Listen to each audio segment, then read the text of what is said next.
સુરતમાં સરકારી અનાજ આપવાનો મામલો ગાજવા પામ્યો છે। ભાજપની કોર્પોરેટરની ફરિયાદ બાદ તંત્ર જાગ્યું હતું, જેથી સુરત પુરવઠા વિભાગ હરકતમાં આવી 16 જેટલી ટીમ દ્વારા 16 દુકાનો સામે તપાસ કરશે। સુરતના ઉધના વિસ્તારમાં સરકારી અનાજના દુકાનદારો બેફામ કૌભાંડ કરતા હોવાની ભાજપના માજી કોર્પોરેટર દ્વારા ગુજરાતના સીએમ અને સુરત કલેક્ટરને ફરિયાદ કરી હતી। આ મામલો ગાજવા પામતા સુરત પુરવઠા વિભાગ હરકતમાં આવ્યું હતું। 16 જેટલી ટીમ બનાવી 16 દુકાનદારો સામે તપાસના આદેશ કરવામાં આવ્યા હતા। તેમજ દુકાનદારોના તમામ અનાજ સીઝ કરી તપાસ કરવામાં આવશે। જેમાં કોઈ ખામી કે બેદરકારી દેખાશે તો કાર્યવાહી કરવામાં આવશે તેવું જાણવા મળ્યું હતું। જ્યારે સરકારી અનાજ દુકાનના પરવાનેદાર અન્ય દુકાનદારને પરવાનો આપી દેવાની વાત સામે આવી રહી છે। તો આ અનાજના દુકાનદારો 8 થી વધુ સરકારી અનાજની દુકાન ધરાવતા હોવાની પણ વાત બહાર આવી રહી છે। તો જરૂર જણાશે તો પોલીસ કાર્યવાહી કરવાની પણ ચીમકી આપવામાં આવી હતી અને ખામી જણાશે તો ફાઇનાન્શિયલ દંડ, પરવાનો સસ્પેન્ડ અને રદ કરવામાં આવશે। તેમજ સોફ્ટવેર સાથે છેડછાડ કરી હશે તો સાયબર ક્રાઇમમાં પણ ફરિયાદ થશે તેવું પુરવઠા અધિકારી દ્વારા જાણવા મળ્યું હતું। તો બીજી તરફ સરકારી અનાજના લાભાર્થીઓના ફિંગરપ્રિન્ટ સામે સવાલો ઉઠ્યા હતા, જ્યારે સરકારી અનાજ આપ્યા બાદ રસીદ પણ ન આપવામાં આવતી હોવાનું સામે આવ્યું છે। क्यों बोलते परफेक्ट नहीं? आप खुद मालिक हो गए ऐसा बोल रहे हो। परफेक्ट तो मिलता ही ना। नहीं, आप जब आप खुद पकड़ा रहे हो, बोल के अपने स्पीच से ही खुद पकड़ा रहे हो कि मिले कि ना मिले, वो गलत बात है। 5 यूनिट है। हाँ 10 किलो गेहूं मिलता, हाँ। 15 किलो चावल हाँ। मिलता। फिर वही मैं बोला आपसे कि परफेक्ट मिलता है कि नहीं मिलता है। आप बोलते हैं परफेक्ट मिले कि ना मिले, तो आपके ही स्पीच से मालूम पड़ जाता है कि आप परफेक्ट देते नहीं हो।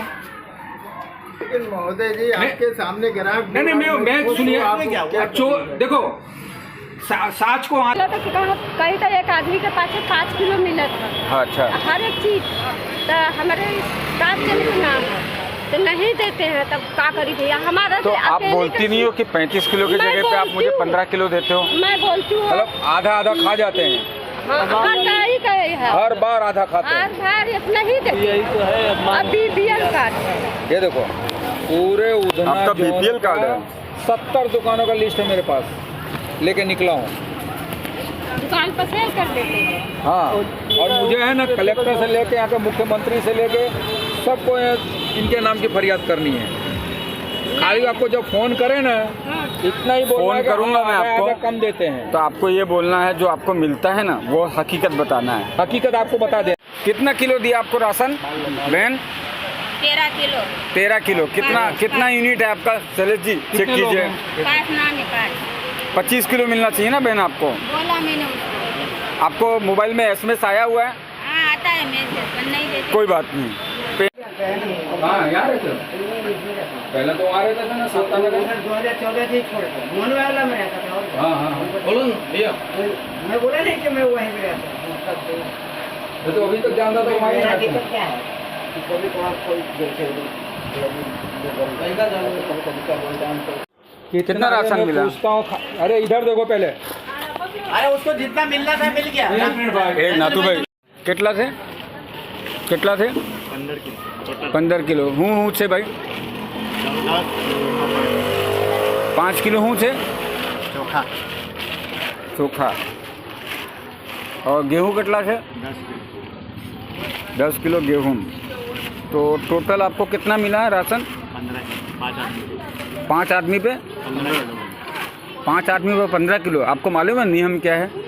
एक आदमी के पीछे 3 किलो 3 किलो चावल 2 किलो गेहूँ है, 3 किलो चोखा, 2 किलो गेहूँ, 5 व्यक्ति तो 45। खड़े हो जाओ, आपको SMS मिलता है वहाँ खड़े हो जाओ शैलेश भाई के साथ। जो 45 15 કેટલા થાય? 3 કિલો ચોખા, 5 વ્યક્તિ, એક વ્યક્તિ દીઠ કેટલું થાય? 3 કિલો તો 5 વ્યક્તિ દીઠ કેટલું થાય? 15 કિલો ચોખા થાય ને આ કેટલું થાય? ઘઉં 2 કિલો વ્યક્તિ દીઠ, 5 દુનિયા 10 કિલો ઘઉં થવા જોઈએ તો કેટલા છે? 15 પેલું અને આ 25 કિલો આપ્યા કેટલા? જોરથી બોલો કેટલા આપ્યા?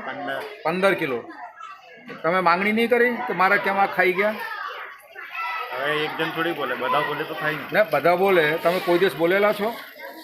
એ તો અમારા મેસેજ પણ આવે। મેસેજ આવે છે ને? તમારી પાસે મેસેજ છે? તમારા હકનો ખાઈ જાય છે, તમારા હકનો ખાઈ જાય તો વિરોધ કેમ નથી કરતા? અરે ભાઈ અમારા જેવાનો કોન્ટેક્ટ કરો ને। અમારા જેવાનું કાર્ડ બંધ થઈ જાય તો અમે જેટલું મળે એટલા એટલે એમ કે કાર્ડ બંધ થઈ જાય એમ? તેને હિંમત નથી ભાઈ તમારે કાર્ડ બંધ કરાવવા ચાલો. માટે. બ્લોક લિસ્ટમાં નાખી દઈએ કે તમારો અંગૂઠો નહીં આવે એ નહીં આવે ઓકે સારું તો ચાલો પછી કેવી રીતના તમે માથાકૂટ કરો હવે અંગૂઠો નહીં આવે બ્લેકલિસ્ટમાં નાખી દે એમ પછી હા બ્લેક લિસ્ટમાં ને પછી તમને વારે ઘડી ધક્કો ખવડાવે પછી 5 કિલો માટે કોણ મગજમારી કરે સારું ચાલો કઈ વાત એ બધા गलत बात है क्या हमारे गलत ग्राहक को क्यों पूछ रहे हैं? हमारा काम है कॉपरेटर है वो पूछ सकते हैं वो बात गलत है कॉपरेटर है हमारे ग्राहक खुश है भाई तू खुश है भाई खुश है वो हाँ बोल रहा था हाँ कोई बात नहीं कोई क्या बात नाम है नहीं। आपका नातू भाई भाई इनको तो बोलते हैं, दादागिरी करके बात कर रहे हैं काय का दादागिरी कर रहे नहीं आप जिस ढंग से बिहेवियर कर रहे हो ना हैं क्यों कोई वांधा नहीं आप बोलो अरे मेरे मालिक मैंने दादागिरी क्यों की કોઈ પછી કઈ મગજમારી હું થાય બેહલો તો છું ભાઈ. હું આ નીચે વાળો બરોબર કેટલા આપે તમે તમે રાશન કેટલા લોકો છો હું શાંતિ. 4 જણા કે આમાં કે 7 જણા આ રાશન કાર્ડમાં કેટલા નામ છે 7 આમાં ને ચોખા કેટલા આપ્યા છે ચોખા 5 કિલો ને ઘઉં 7 કિલો. 7 જણામાં 5 જ કિલો ચોખા આપ્યા અને ઘઉં કેટલા આપ્યા 7 જણામાં 12 કિલો. 12 જ કિલો એટલે કુલ કેટલા થયા 17 કિલો બરોબર તો તમને ખબર છે કે તમે વ્યક્તિ દીઠ તમારો હક બને છે 3 કિલો ચોખા 2 કિલો ઘઉં વ્યક્તિ દીઠ એક માણસ એક માણસનું 3 કિલો ચોખા અને 2 કિલો ઘઉં 7 તાલી 21 કિલો ચોખા થવા જોઈએ અને 7 દૂની 14 કિલો ઘઉં થવા જોઈએ કેટલા થઈ ગયા આપ્યા કેટલા તમને મને તો 12 કિલો ઘઉં આયલા ને 5 કિલો ચોખા. એટલે 17 કિલો જ આપ્યા એટલે અડધા કાપી નાખ્યા હા. અડધા છોકરાને હું ખબર એ કેટલું હાલવાનું ને કેટલું એ હાલવાનું. જ તમને કેમ છું કાયમ જો ઊભા કહેવાનો 3 કિલો ચોખા 2 કિલો ઘઉં અને ચણા જોઈતું હોય. દુકાનનું શું નામ છે બેન દુકાનનું નામ ખબર છે શું નામ છે વિનુભાઈ વિનુભાઈ જે સરકારના નિયમ. સરકાર માન્ય તે વિનુભાઈ ચલવે છે તે દર મહિને આવું જ આપે છે હા હમણાં તો આવું ચાલે પહેલા હાલતા હતા 12 કિલો ચોખા.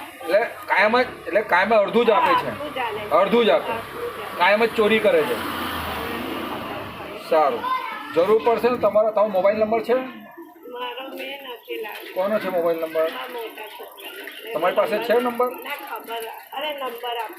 હા નંબર આપી દો ને જી અમને 10મી તારીખે માન્ય પદાધિકારી સૂત્રે ફરિયાદ મળી હતી જે અન્વયે ઉધના ઝોનની જે 16 દુકાન છે એમાં એમણે રાશન કાર્ડ ધારકોને અનાજ ઓછું મળતી હોવાની પ્રાથમિક દ્રષ્ટિએ તપાસ કરી છે જે અન્વયે જિલ્લા કક્ષાએ અમે ટીમ બનાવી અને અત્યારે ફિલ્ડમાં મોકલી છે અને તમામ દુકાનોમાં આજે જ તપાસ પૂર્ણ કરવામાં આવશે અને જે પણ તથ્ય હશે એના આધારે આગળની કાર્યવાહી કરવામાં આવશે સર કેટલી ટીમ બનાવી છે અને કઈ રીતની કામગીરી કરશે શું એમાં એ આવી શકે છે જી અમે કુલ 16 દુકાનોમાં એક સાથે તપાસ કરવા માંગીએ છીએ એટલે અમે 16 ટીમ બનાવી છે અને 16 દુકાનોમાં તપાસ આજે પૂર્ણ કરશે મામલતદાર શ્રી ઉધના અને મજૂરા એમને કોર્ડિનેશન કરી રહ્યા છે અને એ અન્વયે જે પણ વધઘટ સામે આવશે જથ્થાની પરવાનેદારની કોઈ અન્ય વિગત સામે આવશે રાશન કાર્ડ ધારકોના નિવેદન સામે આવશે તે અન્વયે અમે એન્ફોર્સમેન્ટ પર કેસ દાખલ કરી અને એના વિરુદ્ધ કાર્યવાહી કરીશું સર તો આમાં માનો કે કોઈ દૂષિત થાય તો એમાં કઈ રીતની એમને પર કાર્યવાહી થઈ શકે છે જી. શું પ્રાથમિક આમાં આવશ્યક ચીજવસ્તુ અધિનિયમ હેઠળ અમે કાર્યવાહી કરતા હોઈએ છીએ જે ગ્રેવિટી ઓફ ક્રાઇમ છે એના આધારે કાર્યવાહી નક્કી થાય છે જો 1 લાખ સુધીનો કોઈ કેસ બને તો એ મારી પાસે ચાલતો હોય છે 1 લાખથી ઉપર મોટા સાહેબ પાસે ચાલતો હોય છે અને એમાં ફાઇનાન્શિયલ લાયબિલિટી થાય દંડ નક્કી કરી શકીએ દુકાન સસ્પેન્ડ પણ થઈ શકે દુકાન રદ પણ થઈ શકે અને કોઈ સોફ્ટવેરના કોઈ ઇસ્યુ આવે તો તમારે ફરિયાદ પણ થઈ શકે અને સર હમણાં જે રીતની ફરિયાદ આવી છે તેમાં સરકારી અનાજ ધારકો તો જે લાભાર્થીઓ છે તેને ધમકીઓ આપતા હતા રાશન કાર્ડ બંધ કરી દેવા સુધીની પણ વાત કરી છે તો એનું પણ કોઈ ધ્યાનમાં લેવાશે બિલકુલ રાશન કાર્ડ બંધ કરવાની સત્તા કોઈ દુકાનદાર પાસે હોતી નથી એ ઝોનલ ઓફિસર અને તાલુકા મામલતદારની ટીમ નક્કી કરતી હોય છે કે કયા રાશન કાર્ડ ધારકોને અનાજ આપવાપાત્ર છે કે નહીં એટલે એ તો બિલકુલ એમાં તથ્ય કોઈ વાતમાં નથી પણ જો કોઈ દુકાનદાર આવું ગેરવર્તણૂક કરતો જણાશે એના વિરુદ્ધ પણ કાર્યવાહી કરવામાં આવશે ઓકે અને સર એક છેલ્લું સવાલ કે જે અનાજ સરકાર દ્વારા જે કોન્ટ્રાક્ટરો છે તેને આપવામાં આવે છે સરકાર દ્વારા એને પૂરતું આપવામાં આવે છે કે નહીં અને તેની સામે જે ધારકોને મળવું જોઈએ અને ના પૂરું આપતા હોય તો કઈ રીતનું કામ બિલકુલ એફસીઆઈ દ્વારા અમારા જિલ્લા ગોડાઉનમાં અનાજ આવતું હોય છે ગોડાઉનમાંથી અમે લોકો એમને દુકાને મોકલતા હોઈએ છીએ આ તમામ સિસ્ટમ અમે લોકો ટેકનોલોજી એનેબલ કરી અને મોનિટરિંગ કરતા હોઈએ છીએ We are ensuring that all the food grains are reaching the FPS shops અને FPS શોપ્સથી બાયોમેટ્રિક ઓથેન્ટિકેશન દ્વારા એ ગ્રાહકને મળે. પણ જો આમાં કોઈ નાની મોટી ફરિયાદ જેમ આ ઉધના ઝોનની મળી એ અમને મળશે તો અમે એની કાર્યવાહી કરીએ છીએ. उर्मिला शैलेंद्र त्रिपाठी, नगर सेविका, वार्ड नंबर 23 की. मैं राशन कार्ड के लिए मुद्दा उठाई हूँ. राशन के लिए जो गरीब है उनका राशन बराबर नहीं मिलता है. जिसको 30 किलो मिलना चाहिए उसको 12 किलो देते हैं, जिसको 12 किलो मिलना चाहिए उसको 4 किलो देते हैं. और बहनों हमको इतना फरियाद करी बेचारे की पूछो मत. भाई बहनों सभी आते थे, लेकिन मैं बोल बोल के थक गई. उन लोग राशन इतना ही देते हैं और दादागिरी इतना है कि पूछो. अगर बहनों बोलने जाएगी ना तो वो भी बोलते हैं कि जाओ इतना ले जाओ और ज़्यादा नहीं देंगे, बस कम, मतलब सबको राशन कम देते हैं. और जो कूपन आता है वो कूपन बिल्कुल नहीं देते उन लोग. कूपन मतलब बहनों को भी मालूम नहीं कि कूपन क्या चीज़ होता है. कूपन नहीं मिलता है. और जब बहनों पूछने जाते हैं कि आप राशन इतना क्यों दिए, तो बोलते हैं कि जी लेना हो लो, नहीं जाओ तुम्हारा राशन कार्ड बंद कर देंगे. तो फिर हमने सर्वे किया कि भाई इन लोग सभी राशन, मतलब कहाँ कहाँ से हमारे पास आते थे कि बहनों मेरे को राशन कम मिला, राशन कम मिला. तो मैंने फिर हम दोनों ने ऐसा विचार किया भाई गरीबों का राशन मिलना चाहिए, उनका हक मिलना चाहिए. फिर हमने सर्वे किया. फिर कलेक्टर कचहरी को हमने लेटर लिख के दिया. अब कलेक्टर साहब और हमारे पाटिल साहब और हमारे भूपेंद्र साहब और हर्ष भाई संघनी अब ये सब हमारा फरियाद सुने और इसका डिसीजन निकाले. भाई इसका गरीबों का हक मिलना चाहिए.